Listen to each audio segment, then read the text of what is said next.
Would you take someone's life for $80,000 and get away with it? These guys are up for the challenge. But what they don't know is that their target is nearly invincible. This is the story of Michael Malloy. Michael Malloy was like any other New Yorker in the 1930s. He was around 60 years old, unemployed, homeless, an alcoholic, and a former firefighter. So how did he become significant? Meet Tony Marino, the owner of a speakeasy, and his 4 associates. The gang were having their usual round of drinks, and guess who shows up looking for his morning fix? Marino was like, you know, I'm sick and tired of this Michael Malloy guy. He never pays his tabs, smells like piss all the time, and harasses my clients. Did you know that the government used propaganda in World War I? What do you mean one? You'll see in 6 years. Pascua was like, damn, seems like quite the dilemma on your hands. Lucky for you, I've come with the perfect solution. Let me hear it. I'll take a life insurance policy on him, okay? Then we let him drink as much as he wants. I mean, look at him.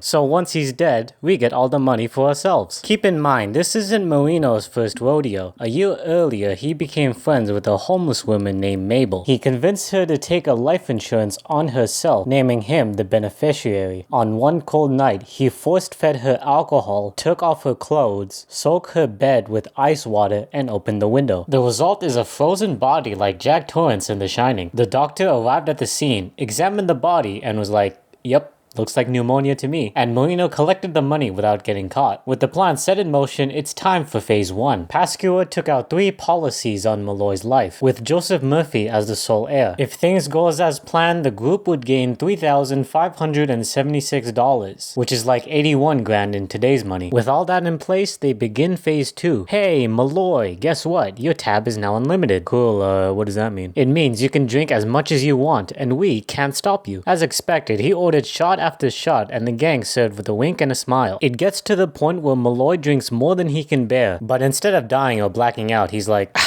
thanks for the drinks. See ya. Within 24 hours, he returned, drinking more booze than the patrons on happy hour. This went on for a few days before the boys was like, alright guys, we need to raise the stakes here. They would replace Malloy's shots with wood alcohol, otherwise known as methanol. Keep in mind, as little as 10 milliliters of this stuff can make you blind, and 2 shots of this stuff is deadly. Once they served Malloy's whiskey shots, they then made the switch. Hey, Malloy, try this new drink we got. That's good stuff. You don't feel anything? Nope.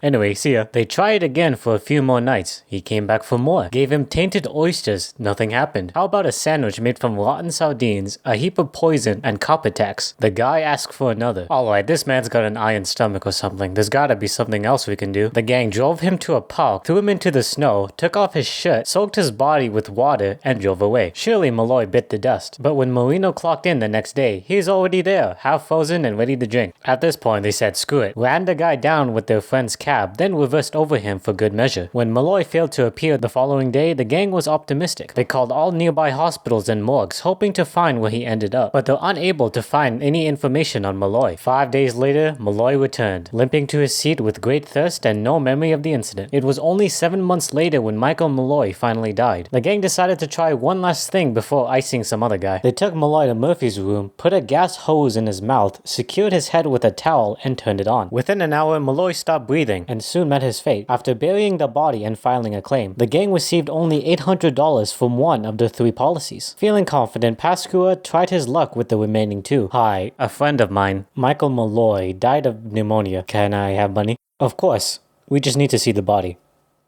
Huh? And so, the cab driver went to jail and the other 4 were sentenced to the electric chair. In their dying moments, we see Malloy's ghost looking upon them with a smug face, dousing his face with alcohol on one hand and eating a sardine sandwich with the other. Well, that's the story. If you made it this far, take a look at this! 100 subs. Thanks guys. That's like 200 eyeballs. Standing there, staring at me. Oh god.